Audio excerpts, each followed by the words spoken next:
Hello, in this video I'd like to show you one way to examine the results of a storport trace. This is following up on a previous video that explained what is a storport trace and how to capture one. For this demonstration, we'll be using a storport.etl file that has been previously collected. If you don't have this file already, I suggest checking out that previous video for details on how to obtain it. I will be putting a link to it in the description below. So this is the storport.etl file that I will use for this demonstration.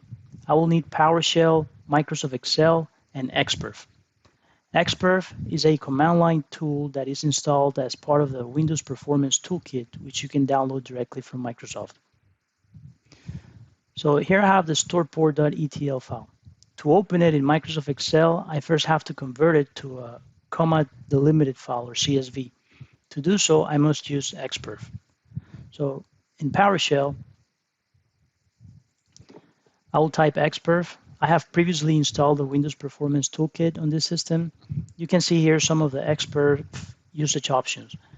To convert the ETL into a CSV, I will need to type raw-xperf-i to specify an input file, and then the path and name of a ETL file that will be converted to CSV, and then -o, and then the path and name of the CSV destination CSV. So I'll just hit enter. I need to wait for this conversion to be completed.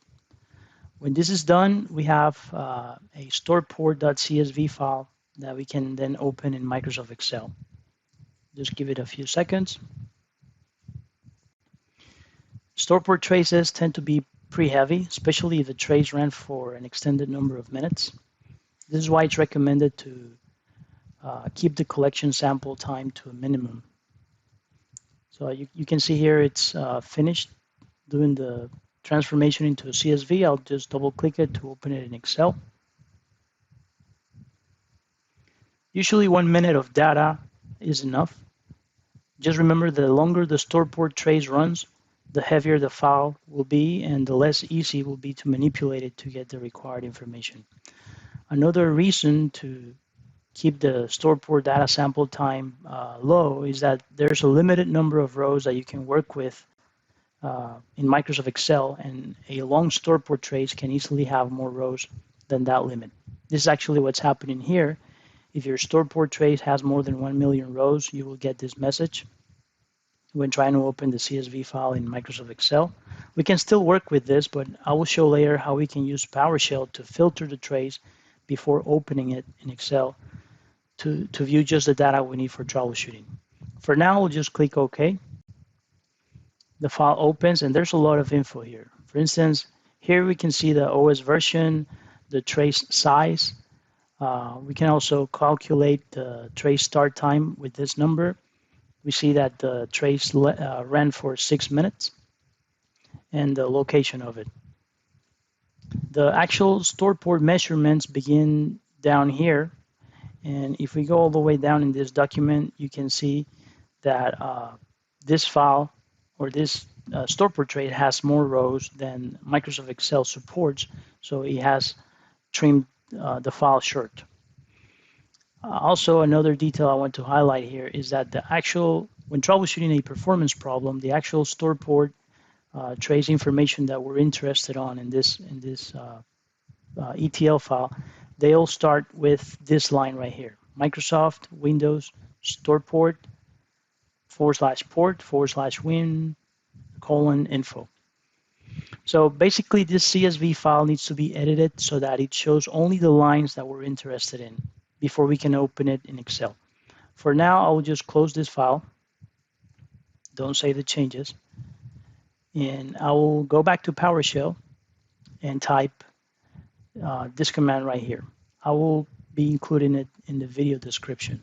So I'll just hit enter to begin running it while I explain what it does. Basically, we're going to scan all of the lines in this storport.csv file that we originally created from the ETL.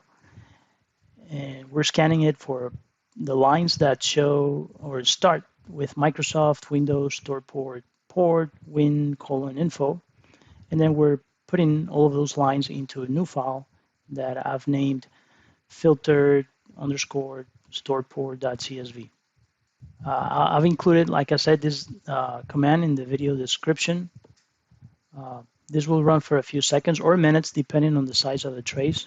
And in the end, I will open this filter underscore storport.csv file. We can see that it's already completed.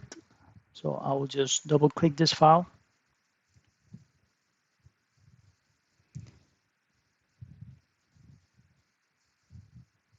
Wait for it to open. Okay, so if we scroll all the way down, we can see first of all that this file has way less rows than the original one, and this is because it's only showing the lines that we're interested in. And like I said, the lines start with this text right here. If we go back to the top, the first two rows, you will notice that they're actually duplicated, and these are the column titles. So I will remove one of them. We don't need the two of them, so just remove one line. And then there are three columns that we will be discussing. First of all is timestamp. This is basically a clock. And then we have request duration. Expand it here. You can see that this is detailed in hundreds of nanoseconds. And we're also interested in this target column here.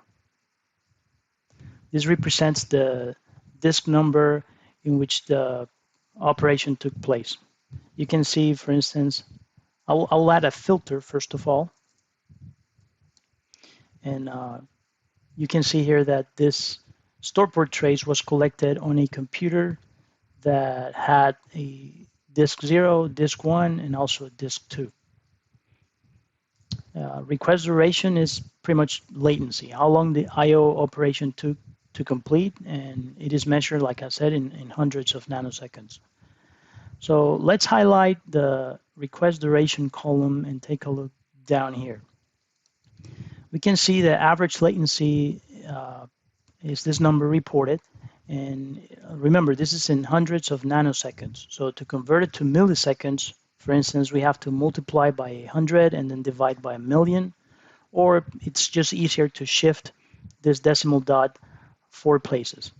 So if we do that, we have 8.8 milliseconds is the average latency of all disks in this storport trace.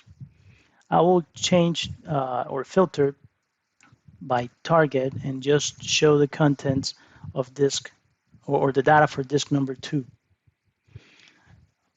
Go back to the request duration column and take a look at the average. Notice that this average latency here is just 0.06 milliseconds. But if I go back to target and filter now to show the data for disk number 1, highlight that same column, the average goes back to the 9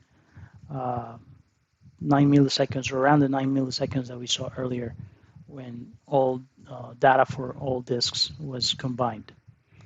So since we have a clock, we can insert a chart to analyze the trace in a graphical way.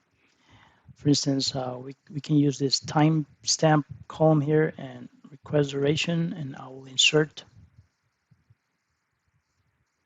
a scattered chart. Let me move this to a new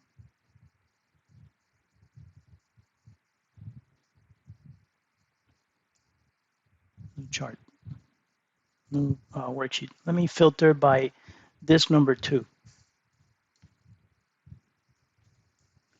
and go back to the chart.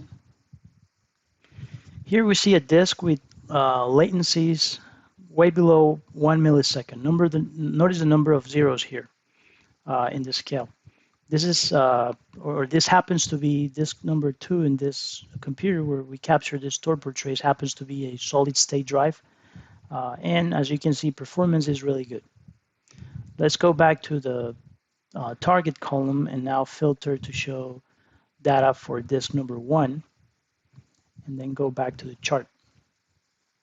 Notice that the number of zeros here in the scale has increased, And the graph shows that this disk has latency values mostly around 100 milliseconds, some more around 200, 300, some even make it to 600 or 700 milliseconds.